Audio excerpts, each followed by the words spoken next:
Hello दोस्तों, good morning. स्वागत एक बार फिर से आप सभी का एनजेटी एजुकेशन में। दोस्तों आज है 15 अगस्त। फाइनली 15 अगस्त यानी कि स्वतंत्रता दिवस, जिसका हम लोग को बहुत दिनों से इंतजार था। और ना जाने हमारे कितने स्वतंत्रता सेनानियों को दोस्तों कई वर्षों तक इंतजार था इस दिन का। इस दिन को दोस्तों हमें आजादी मिली थी और हम लोग 75वां इस बार वर्षगांठ मना रहे हैं। तो एक बार सभी एमजीटी फैमिली को, सभी देशवासियों को दोस्तों 75वें इंडिपेंडेंस डे की बहुत बहुत शुभकामनाएं। आज के दिन के करंट अफेयर में आज के दिन के जो भी महत्वपूर्ण क्वेश्चन होंगे उनको हम लोग कवर करेंगे। साथ ही साथ आज दिन में मैं कम से कम 3 वीडियोस देने वाला हूं आपको, जो कि रिलेटेड होंगे। एक तो मैं आपको तिरंगे के बारे में सब कुछ बताने वाली वीडियो दूंगा, और एक अभी वीरता पुरस्कार दिए गए हैं उस पर भी मैं वीडियो दूंगा, और एक और कोई वीडियो होगी इसी से रिलेटेड। तो आज दिन भर में 3 वीडियोस मेरी ही आने वाली हैं इस दिन को लेकर के।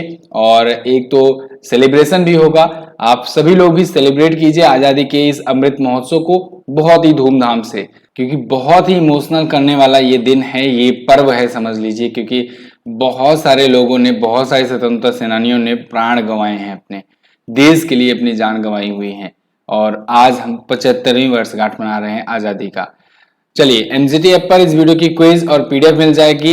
और हाँ, टेक्स्ट बुक का दोस्तों सपनों की आजादी का सेल चल रहा है, और इसमें सिर्फ आज के लिए लोएस्ट प्राइस रखा गया है। अब तक का सबसे कम प्राइस मात्र 269 में दोस्तों टेक्स्ट बुक का पास मिल रहा है 1 साल की वैलिडिटी के लिए। साथ ही साथ इसमें आपको कार, मोबाइल और बहुत सारे इनाम जीतने का भी मौका है। यूज कीजिए कूपन कोड MJT, आपको 10% का और ज्यादा डिस्काउंट मिल जाएगा। ये 14 और 15 अगस्त के लिए था, तो सिर्फ और सिर्फ आज बचे हैं। मात्र 269 में आप टेक्स्ट बुक का ईयरली सब्सक्रिप्शन ले सकते हो पास, और इस टेक्स्ट बुक पास के जरिए आप 580 प्लस एग्जाम्स की प्रिपरेशन कर सकते हो, इसका मॉक टेस्ट सॉल्व कर सकते हो। ठीक है, यहाँ पर आपको 14 लाख के लगभग में स्टूडेंट्स मिल जाएंगे जो कि आपको बेहतर कंपटीशन देंगे। तो लिंक डिस्क्रिप्शन में है, जाइए और इसको चेक कीजिए। चलिए अब क्विकली रिवीजन करेंगे, उसके बाद बढ़ेंगे आज की करंट अफेयर की तरफ। तो अभी दोस्तों विश्व अंगदान दिवस मनाया गया था 13 अगस्त को। स्माइल 75 पहल ये सामाजिक न्याय मंत्रालय के द्वारा शुरू किया गया। और यूनाइटेड नेशन की रिपोर्ट के अनुसार डिजिटल करेंसी के स्वामित्व के मामले में भारत है 7वें स्थान पर, टॉप पर है यूएसए। वहीं अभी उदार शक्ति नाम से द्विपक्षीय अभ्यास हुआ भारत और मलेशिया के बीच में। फ्रांस के सर्वोच्च नागरिक सम्मान से सम्मानित किए गए हैं शशि थरूर, जो कि दोस्तों कांग्रेस पार्टी से MP हैं भारत में। संयुक्त राष्ट्र ने भारत और पाकिस्तान में संयुक्त राष्ट्र सैन्य पर्यवेक्षक समूह के मिशन प्रमुख और मुख्य सैन्य पर्यवेक्षक के रूप में गुइलर्मो पाब्लो रियोज को नियुक्त किया है। अगे वेब 3.0 सम्मेलन का आयोजन गोवा में किया गया। और तमिलनाडु ने अपने 5वें हाथी अभ्यारण्य की घोषणा करी है। लिस्बन अचीवमेंट अवार्ड जीतने वाली पहली साउथ एशियाई बन गई हैं मरीना तबस्सुम, ये हैं बांग्लादेश की। तमारा वालकाट ने दोस्तों अभी हाल में 737.5 किलोग्राम का वजन उठा करके Guinness power lifting world record तोड़ दिया है। ये तो टॉप 10 करंट अफेयर थे कल के दिन से। आज ने आपने क्विकली रिवीजन किया। अब आज के दिन के करंट अफेयर को देखते हैं। पहला क्वेश्चन आपके सामने, किस राज्य ने धर्म की स्वतंत्रता विधेयक 2022 पारित किया? तो दोस्तों अभी हाल ही में हिमाचल प्रदेश ने धर्म की स्वतंत्रता विधेयक 2022 पास किया है, फ्रीडम ऑफ रिलीजन बिल 2022। यहाँ पर आप आर्टिकल देख पाओगे, 14 अगस्त 2022 को यह आर्टिकल रिलीज हुआ। Himachal assembly passes bill against forced mass conversion. देखिए इसमें क्या होता है कि जब अगर कोई मास कन्वर्जन होता है, यानी धर्मांतरण किया जाता है बड़े रूप में, तो ये बिल उसी के खिलाफ है। मास कन्वर्जन के दौरान होता क्या है दोस्तों कि बहुत सारे जो हैं एक धर्म से दूसरे धर्म में चले जाते हैं। कभी कभी जबरदस्ती धर्मांतरण कराया जाता है, और कभी कभी तो ऐसा होता है कि आरक्षण पाने के लिए एक कम्युनिटी से, एक कास्ट से, एक कैटेगरी से लोग उसकी लोवेस्ट कैटेगरी, लोअर कैटेगरी में आ जाते हैं, जिससे उनको आरक्षण मिल सके। ठीक है, तो ऐसी चीजों को लेकर के यहाँ पर ऐसी चीजों के खिलाफ एक विधेयक पास किया गया है हिमाचल प्रदेश की सरकार के द्वारा। ठीक है, तो हिमाचल प्रदेश में जबरन, कपटपूर्ण तरीके से और विवाह के समय जाति छिपाने, इनका खुलासा होने पर सजा भी दिया जाएगा। इसके अलावा अगर अनुसूचित जाति और अन्य आरक्षित वर्गों को अगर धर्म परिवर्तन करते हैं ये लोग, तो उनको किसी तरीके से आरक्षण नहीं मिलेगा। यानी अगर आरक्षण के लिए कोई धर्म परिवर्तन करता है तो उसको आरक्षण रिजर्वेशन नहीं मिलेगा, और अगर कोई वैसे धर्म परिवर्तन करता है जबरन तरीके से उससे करवाया जाता है तब भी उस पर सजा का प्रावधान किया गया है। हिमाचल प्रदेश आया है। हिमाचल प्रदेश आप मैप में देखोगे तो यहाँ पर है हिमाचल प्रदेश। धर्मशाला इसकी विंटर कैपिटल है और समर कैपिटल है शिमला। मुख्यमंत्री यहाँ के हैं जयराम ठाकुर और राजेंद्र विश्वनाथ अर्लेकर दोस्तों यहाँ के हैं गवर्नर। क्लियर है। अच्छा, the great Himalayan national park, pin valley national park, ये यहाँ पर है और पूछा जाता है, याद रखेंगे आप। रेणुका झील, पराशर झील और इसके अलावा चंद्रताल, सूरजताल बताया था मैंने आपको, ये भी आप याद रखेंगे। नाटी, कथड़ी, घुघटी ये प्रमुख लोक नृत्य हैं। अच्छा, हिमाचल प्रदेश दोस्तों अभी चर्चे में भी आया था। अभी हिमाचल प्रदेश ने नारी को नमन योजना शुरू किया था, नारी को नमन योजना शुरू किया था और इसके लिए ये चर्चे में आया था।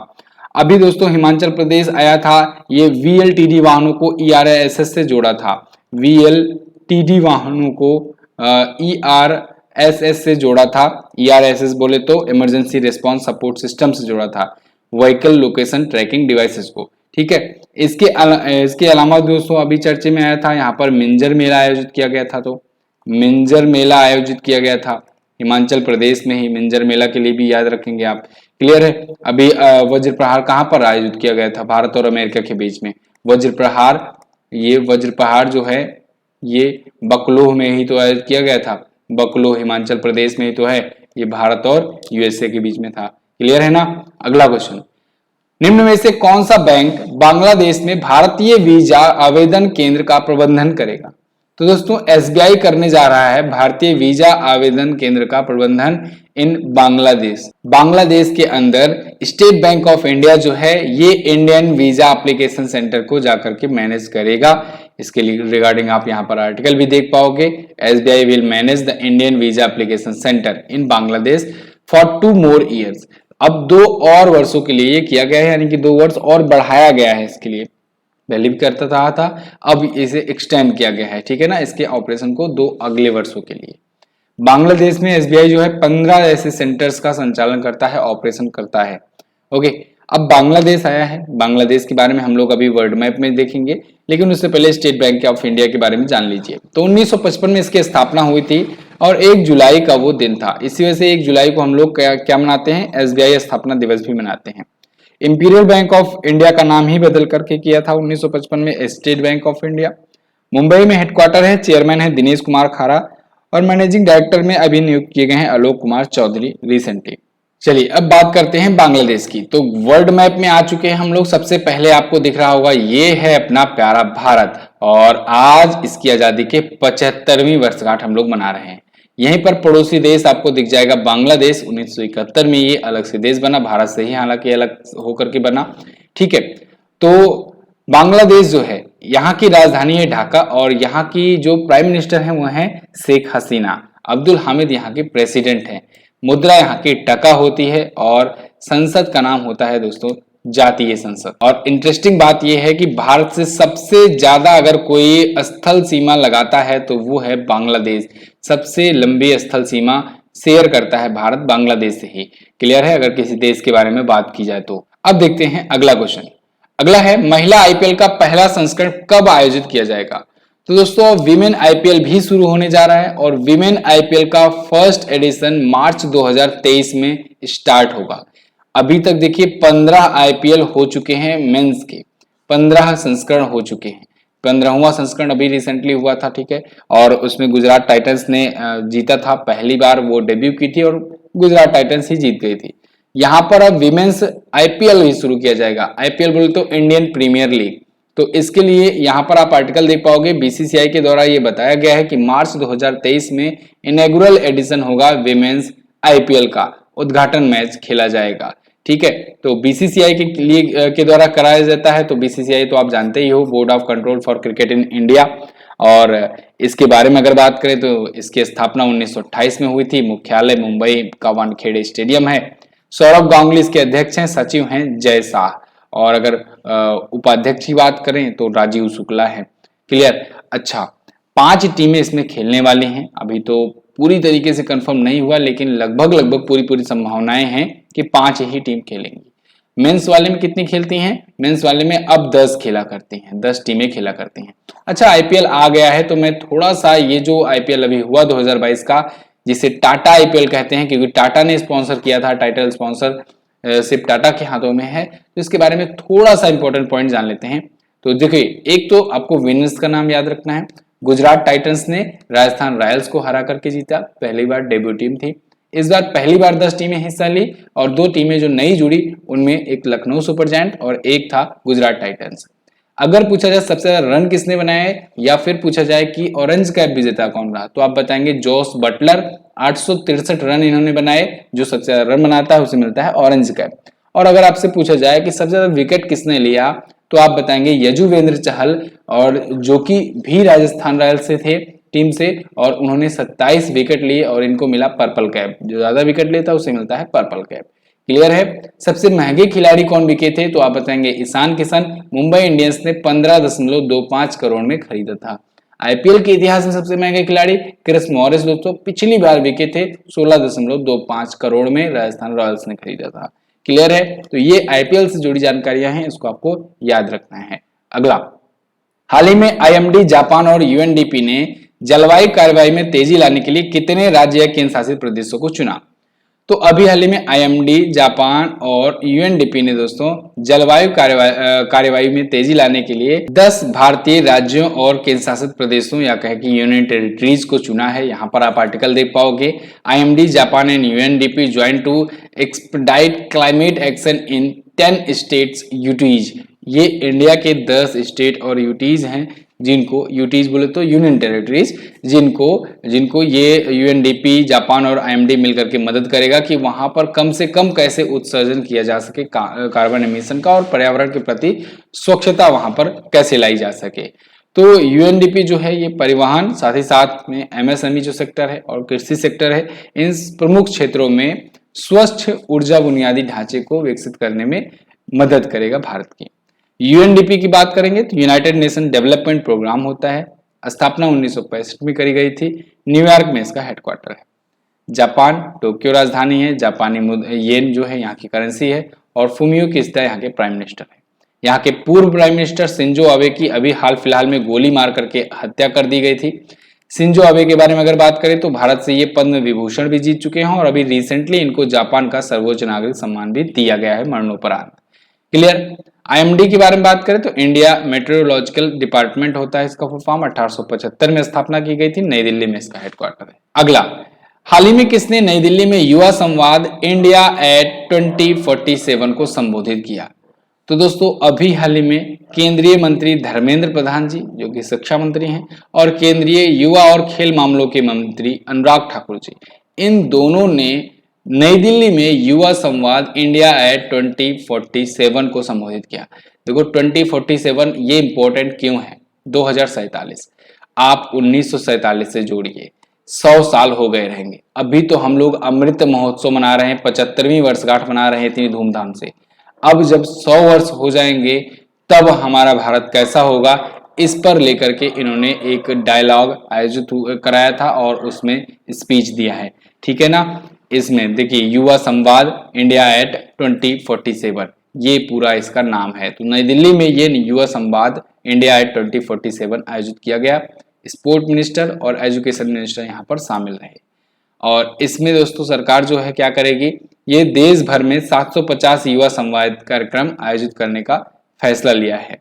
ठीक है, तो इसके अलावा दोस्तों इसमें जो समझ लो एक प्रकार से जब डिबेट होगा तो उसमें बहुत सारे यूथ जो है पार्टिसिपेट करेंगे और उनको पुरस्कार भी दिया जाएगा।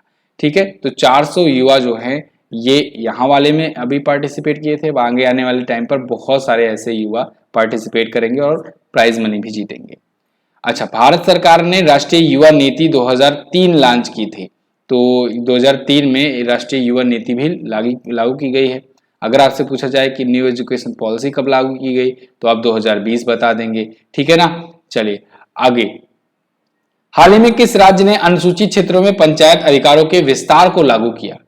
तो दोस्तों अभी हाल ही में छत्तीसगढ़ राज्य सरकार ने अनुसूचित क्षेत्रों में पंचायत अधिकारों के विस्तार को लागू किया है। यहां पर आप आर्टिकल देख पाएंगे, Chhattisgarh government implement extension of panchayat right in scheduled areas. अब इसे पेसा रूल कहा जा रहा है या पेसा एक्ट आप कह लो, तो चाहे पेसा एक्ट कहो चाहे पेसा रूल कहो, पेसा रूल जो है छत्तीसगढ़ में भी अब लागू हो गया है वर्ल्ड ट्राइबल डे के तहत। देखिए पेसा एक्ट होता क्या है, पेसा रूल होता क्या है। पेसा का मतलब हुआ पंचायत राइट्स इन शेड्यूल्ड एरियाज। ऐसे अनुसूचित एरिया में, अनुसूचित क्षेत्रों में जहां पर दोस्तों ग्रामीण सेक्टर जो है बहुत ज्यादा पीछे है और वहां के ग्रामीणों को, वहां के लोगों को उनके अधिकार ठीक तरीके से नहीं मिल पा रहे हैं, तो ऐसे ऐसे ग्रामीणों को दोस्तों और ज्यादा सशक्त बनाने के लिए पेसा नियम लाया गया। अब ये पेसा नियम ऐसा नहीं है कि छत्तीसगढ़ पहला राज्य बना है, पेसा नियम बहुत सारे राज्य ऑलरेडी लागू किए हैं अपने अपने हिसाब से, अपने अपने रूल रेगुलेशन के हिसाब से, जैसे आंध्र प्रदेश, गुजरात, हिमाचल प्रदेश, महाराष्ट्र, राजस्थान और तेलंगाना, ये सभी ऑलरेडी पेसा नियम अपना अपना बनाए हुए हैं। तो छत्तीसगढ़ भी यहाँ पर बना रही है। छत्तीसगढ़ ने क्या कहा है कि हमारे पेसा नियम के तहत दोस्तों होगा क्या कि आदिवासी कम्युनिटी वाले जो गांव होंगे वहां पर आदिवासी कम्युनिटी कम से कम 50% होना चाहिए। ऐसे गांव जहां पर आदिवासी कम्युनिटी रहती है, कोशिश किया जाएगा 50% कम से कम आदिवासी कम्युनिटी उसमें हो गांव में, और उन 50% में से 25% महिला सदस्य भी उसमें हों। ठीक है ना, तो ऐसा किया जाएगा। और भी बहुत सारे नियम हैं पेसा नियम में, इसने ऐड किया हुआ है।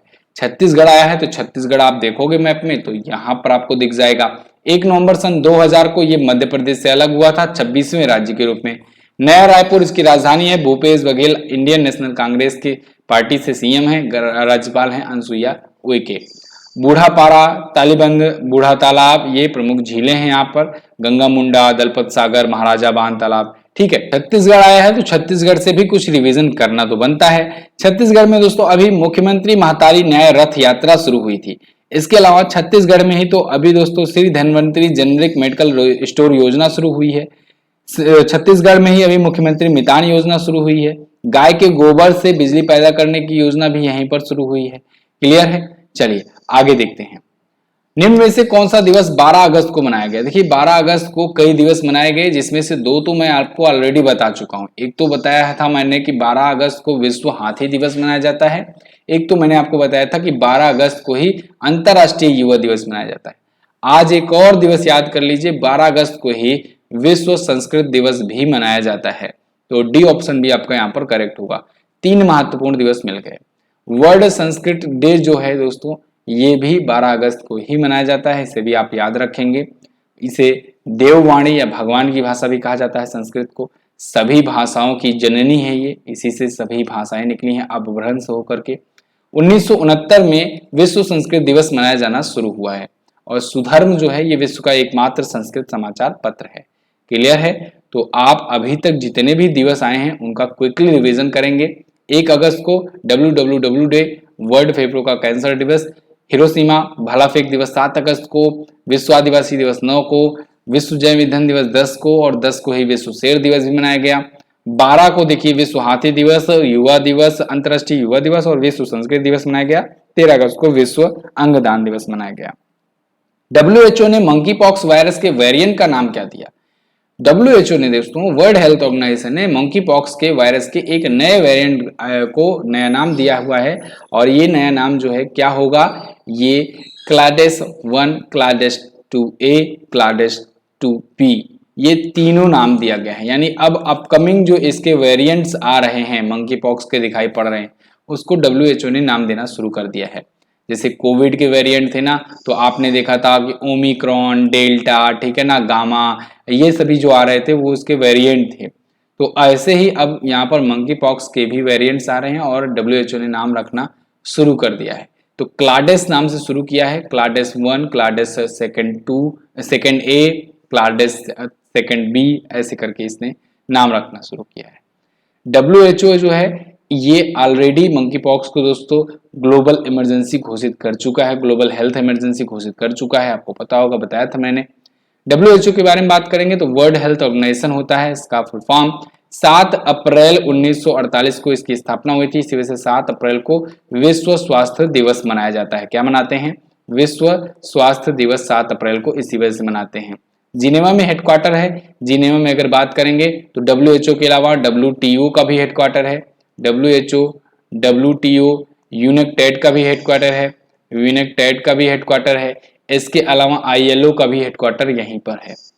डायरेक्टर जनरल है डॉक्टर टेड्रोस एधनोम घेब्रेयेसस। ओके, अगला, हाल ही में किस केंद्रीय मंत्री ने भारत की पहली सेलाइन वाटर लालटेन रोशनी का अनावरण किया? तो अभी हाल ही में केंद्रीय मंत्री जितेंद्र सिंह जी ने सेलाइन वाटर से चलने वाली भारत की पहली लालटेन रोशनी का उद्घाटन किया है। रोशनी एक्चुअली में इसका नाम है, इस लालटेन का। सेलाइन वाटर क्या होता है इसको समझिए। सेलाइन वाटर मतलब समुद्र का पानी। तो एक ऐसी लालटेन बनाई गई है, डेवलप करी गई है जो समुद्र के पानी से चलेगी। सोचिए कितना इंटरेस्टिंग है। मतलब अगर कोई मछुआरा है या फिर अगर कोई ऐसा सैन्य कर्मी है जो नेवल ऑफिसर है, वो अगर समुद्र में फंस भी जाता है ना, तो उसके पास ऐसी लालटेन होगी जिसका फ्यूल खत्म होने का उसे डर नहीं रहेगा, क्योंकि वो समुद्र के पानी से चल सकेगी। तो केंद्रीय मंत्री जितेंद्र सिंह जी ने इसे लॉन्च किया है अभी हाल ही में सागर अन्वेषका के अपने दौरे के दौरान। इन्होंने अभी कोस्टल रिसर्च वेसल सागर अन्वेषका का दौरा किया था और वहीं पर इसे लॉन्च किया है।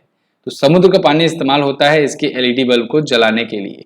तो ये बहुत ही खास तरीके का डिजाइन किया गया है। भारत की पहली सेलाइन वाटर से निर्मित लालटेन, नाम है इसका रोशनी।